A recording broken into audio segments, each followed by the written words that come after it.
Estão preparados para o início do Miami Open, com João Fonseca na chave principal e Luiz Guto Miguel na chave de quali. Vídeo de hoje para falarmos tudo sobre esse grande torneio que normalmente é recheado de torcedores brasileiros nas arquibancadas, um torneio com muito glamour, um torneio muito famoso no circuito. E olha só, eu vou fazer uma promessa a vocês, o conteúdo que vocês verão no vídeo de hoje vocês nunca viram em nenhum outro lugar. A gente preparou uma apresentação extremamente especial e muito técnica sobre tudo sobre o Miami Open, inclusive velocidade da quadra, o que dá para esperar, qual que é o estilo de jogo mais apropriado para ganhar esse torneio. Aliás, eu tenho que dar os créditos dessa apresentação ao meu sócio Renato Haddad, que fez uma apresentação incrível. Eu estou apenas aqui como locutor, mas vocês vão adorar o conteúdo desse vídeo. Então fica aí até o final que vai valer a pena demais. E obviamente eu vou pedir muito a sua inscrição. O Saidinho ele já entrou direto comigo aqui, pedindo a sua inscrição no canal. Estamos quase chegando à marca de 7.000 inscritos e precisamos muito da sua ajuda nesse momento. Então, sem mais delongas, vamos direto para a tela do meu computador e vamos falar sobre esse grande torneio, o Miami Open 2026. 18 a 29 de março, Miami, Estados Unidos, superfície piso duro, outdoor, piso duro ao ar livre, com 96 atletas na chave. Esse é aquele torneio Masters 1000 completíssimo, com uma chave gigante, praticamente uma chave de Grand Slam, 96 atletas, Grand Slam são 128 atletas, então tem alguns aí que saem de bye na primeira rodada, a gente vai explicar como que funciona, e um total em premiação de quase 20 milhões de dólares, é uma loucura a premiação do Miami Open. E agora vocês vão começar a gostar aí da apresentação que o Renato preparou. Então, primeiro ponto aí, Miami Open, a tempestade perfeita, The Perfect Storm. São 1000 pontos, chave de 96. Temos aí o Hard Rock Stadium, que é um estádio espetacular, aí, uma arena fantástica. E ele é conhecido aí como o desafio do Sunshine Double. A gente vai falar um pouquinho nesse vídeo sobre o que é esse Sunshine Double e tem um lugar com muita umidade, aí também isso vai fazer diferença aí no jogo. E cultura, a alma latina e o glamour, então é muito mais que um torneio, é um torneio com muito prestígio, parecido até com um prestígio de Grand Slam e paixão latina, né? Teremos muitos brasileiros como todos os anos e agora mais ainda, né, com o João Fonseca. A gente já teve a experiência aí com a Bia Haddad também, quando ela tava voando no ranking aí, as quadras lotadas, e agora com o João e quem sabe até com o Guto na chave principal. Aliás, a gente vai falar sobre quem vai jogar também esse torneio de Miami. Então, como eu estava falando, o privilégio dos cabeças de chave. Infelizmente, o João acabou não conseguindo defender pontos que ele tinha a defender aí no ano passado e acabou perdendo a vaga de cabeça de chave nos torneios Masters 1000, que é até o número 32 do ranking. Se houver alguma desistência, vai para 33, 34. Então o João ficou próximo de ser cabeça de chave, mas não foi.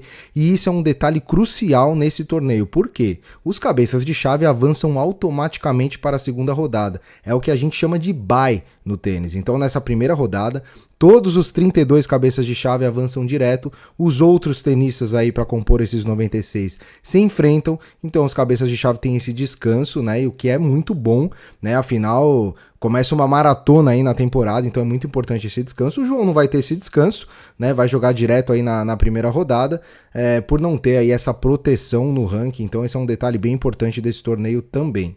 Deixa eu cair aqui um pouquinho para o lado para a gente falar sobre o glamour que a gente estava falando desse torneio, né? A gente tem os 4 Grand Slams e depois a gente tem os torneios Masters 1000, que é a segunda prateleira do tênis aí na ATP, no circuito da ATP. Depois vem a ATP 500 e 250 e depois torneios Challenger. Então, ele é praticamente aí, tem só 4 torneios mais importantes que esse torneio, por exemplo, de Miami, no calendário da ATP. Então, um torneio de extrema importância e que vale muitos pontos no ranking. O João, que ano passado acabou sendo eliminado, se eu não me engano, eu acho que foi terceira rodada agora, eu não tô bem lembrado, mas acho que foi terceira rodada, então ou segunda rodada, ele vai ter uns pontinhos aí a defender, e é importante porque vale muito esses torneios aí, Masters. E esse Sunshine Double, o famoso Sunshine Double, é porque você cruza ali os Estados Unidos, né? Então você vai do deserto de Indian Wells para praticamente brasileira e latina Miami. Isso tem muitas mudanças, principalmente mudanças climáticas, e isso faz com que seja muito difícil os tenistas que ganham Indian Wells também ganharem Miami, porque tem uma mudança, apesar de ser no mesmo país, tem uma mudança grande de estilo de jogo, de condição de jogo, e tudo isso no mesmo mês. A gente vai explicar um pouquinho como é que funciona e vocês vão entender muito bem. Vamos lá, como é que funciona? A gente tem... Em Indian Wells, a gente tem o deserto californiano, então é um clima mais seco, né? Normalmente muito vento, né? Esse ano nem teve tanto vento assim, mas normalmente muito vento, e um ar mais rarefeito. Né? O que seria o ar rarefeito? A bola viaja mais rápido, não tem tanta densidade no ar, então a bolinha vai mais rápido. Porém, Indian Wells é conhecido aí como o piso duro mais lento. Por quê? Porque as quadras, né? As quadras são muito lentas. A gente vai explicar um pouquinho no próximo slide. Já em Miami, a gente tem uma umidade muito grande, um calor muito grande, mas é nível do mar. Nível do mar, bola mais pesada, anda menos. Então, em teoria, quando você analisa somente as condições climáticas, você vai pensar, pô, Miami é mais lento que Indian Wells, mas tem algumas coisas que fazem ser o contrário. Indian Wells ser um pouquinho mais lento, na verdade, não é que é mais lento, o jogo, o estilo de jogo, a velocidade é um pouco diferente, né? Mas a quadra é muito mais lenta, mas em termos de clima, não. Então, vencer ambos os torneios exige uma adaptação corporal completa em questão de dias, então é um dos feitos raros aí, muito respeitados do esporte. Inclusive a gente vai mostrar no vídeo de hoje quem são os jogadores que conseguiram esse feito de vencer os 2 torneios no mesmo ano, o que é muito raro de acontecer. Então aqui vamos para as diferenças aqui entre Indian Wells e Miami. Primeiro, velocidade do piso. Indian Wells, a quadra é muito mais lenta que Miami, tem uma alta fricção, né? Então, um piso mais lento, em Miami já é uma quadra mais rápida. Condição de ar eu já expliquei. Indian Wells é um ar mais rarefeito, mais rápido. Miami, úmido e pesado. A altura do kick. O kick em Indian Wells é muito alto. Muito mais alto do que Miami. Já Miami já é um kick mais médio para baixo. A gente explica algumas vezes, já explicou algumas vezes aqui, que no saibro, normalmente o kick é mais alto e na grama é mais... O kick é mais raso, né? Então isso faz com que a velocidade seja muito maior em quadras com menos kick, né? Então isso acontece aí da diferença dos dois.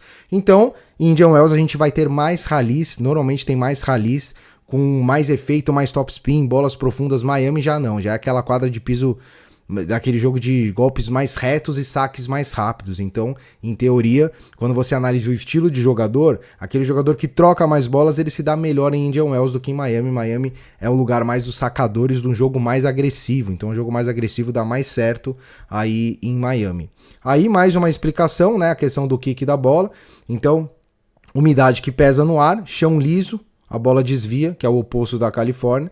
A gente tem uma superfície lake cold lisa, então menor atrito no impacto, a bola quica menos. Então assim, a bola quando ela tá no ar, ela tem mais resistência, porém quando ela quica, ela tem mais velocidade. Então é basicamente essa a diferença de um local para o outro.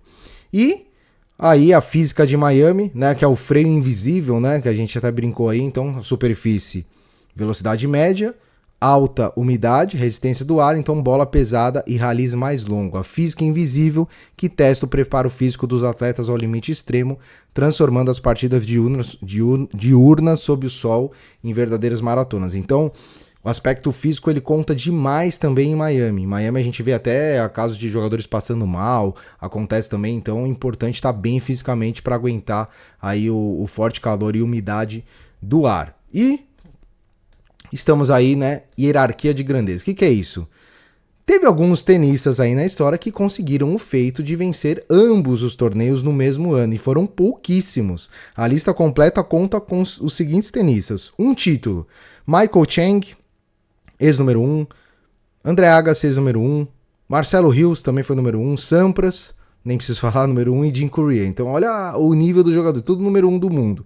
Todos esses ganharam uma vez. E os grandes vencedores aí, Roger Federer, 3 vezes, 2005, 2006, 2017, e Novak Djokovic, 4 vezes, 2011, 2014, 2015, 2016. Então, a lista Tem simplesmente aí 7 tenistas somente na história que conseguiram conquistar esses 2 torneios no mesmo ano, para vocês verem a dificuldade que é essa questão de adaptação e principalmente de desgaste, né? Porque são 2 torneios longos e muito desgastantes. Últimos campeões, aqui nos campeões, a gente vai ver também essa diferença.